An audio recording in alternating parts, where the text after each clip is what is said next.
Sonic Racing Crossworlds is an extremely fun game and I've enjoyed my time with it. However, I would be a fraud if I said I'm still playing it right now. And that got me thinking, what exactly is the lifespan of this game looking like? And what is the player count looking like? Is this game dying? And what are the sales looking like? But first and foremost, I just want to mention, I love Sonic Racing Crossworlds. I love the gadgets, the mechanics, even the music is better than I thought it was going to be based off of the beta at least. But there was just something there that was making me not play the game as much as I thought I would, despite loving it a lot. I can't exactly describe the reason why that is, and I don't know if it's just my life with all the stuff I've been doing in my life in the past few months, or if it's just because I've been playing so many other different kinds of games. Oh man.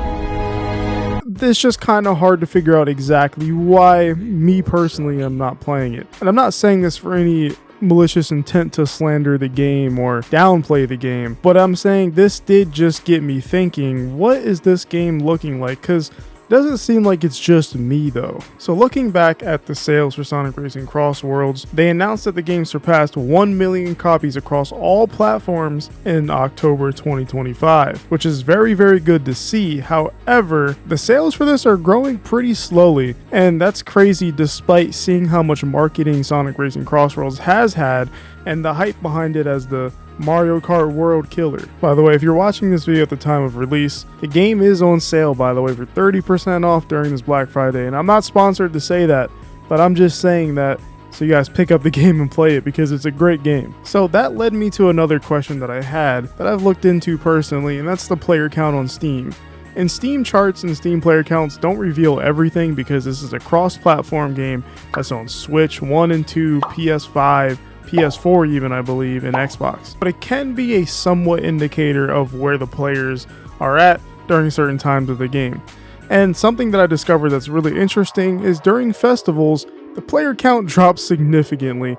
And this was something that I actually think was a problem in the beta, and it's that the festival takes over the normal racing modes that people can just enjoy, and you're not able to play them while the festival's going on. And that's honestly why I don't really enjoy the festivals personally that much in Sonic Crossworlds, outside of playing it for the first time and trying out the new character that comes along with it. And it's honestly a problem, I feel, because it's something that can kill the momentum of people returning to the game, because when they come back to the game and play and there's a festival going on, they may leave and then play something else and forget about Crossworlds. So I do think there still needs to be an option to not only be locked into playing festival mode when there's one of those going on. If we take a look at Steam charts for Sonic Racing Crossworlds, it averages about 1.5k players, and I think more recently in November, probably because of the sale that's been going on, it's been hitting about the 2,000 player mark, which is pretty good to see. And its all-time peak for the entire history of the game was only almost 9,000 players, so I think that's a pretty good ratio. However,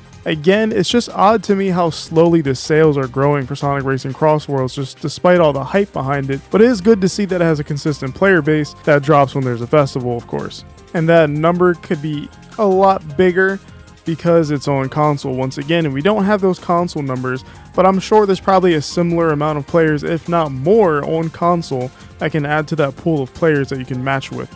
So yeah, I would say the game is not dying. That answers that question.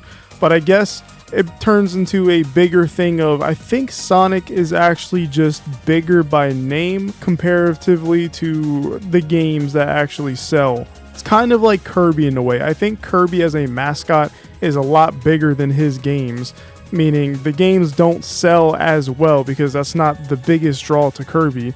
The biggest draw to Kirby is Kirby. And I think currently for Sonic, it's a similar thing, except with the movies thrown in the mix. The movies are a lot bigger than the games because they reached a way wider audience than any of these games probably ever will. It isn't quite like Mario, where I think Mario reaches that wider audience in gaming and now in movies.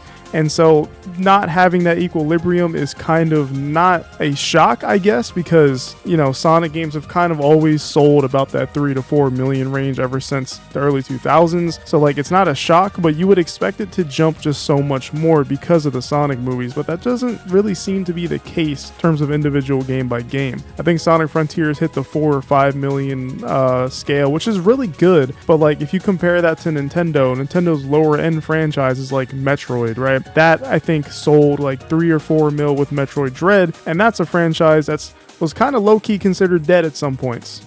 Basically, what I'm saying is I would love for the Sonic franchise to reach higher heights because of the momentum that it's had as a brand and all this extra stuff, and all of that pour into the actual games that they're making and the source and the origin of Sonic in the first place. And I just want to see it all grow and, you know, just get a lot bigger and allow them to have bigger budgets for these games continually and just do what they want with them and not play it safe because they want to make money. You know, and Sonic Crossworlds, I think, doesn't really play it safe. It's kind of going out of its way a little bit with these DLC characters, especially like Pac-Man and Mega Man and SpongeBob, which is, I guess I get it because Paramount, but it's kind of wacky. So I want to just see more success for it, even though I'm not currently playing the product. I have, you know, bought the DLC, I have all the season pass stuff, and I bought the game, and I'm making videos about it. So I think I'm doing my part, you know, in terms of wanting to see it grow. I'm trying, you know, to do what I can, but I enjoy the product even if I don't play it as much as maybe some of you guys in the audience play it. But yeah, basically, this is just something I just noticed and wanted to discuss and just get off my brain a little bit of like the Sonic franchise and where it's at a little bit, and maybe I'll go a bit deeper in it in another video. But if you guys enjoyed this yap session, make sure you guys hit the like button and subscribe, and like always, I'll see you in the next one. Well, whatever happens, happens.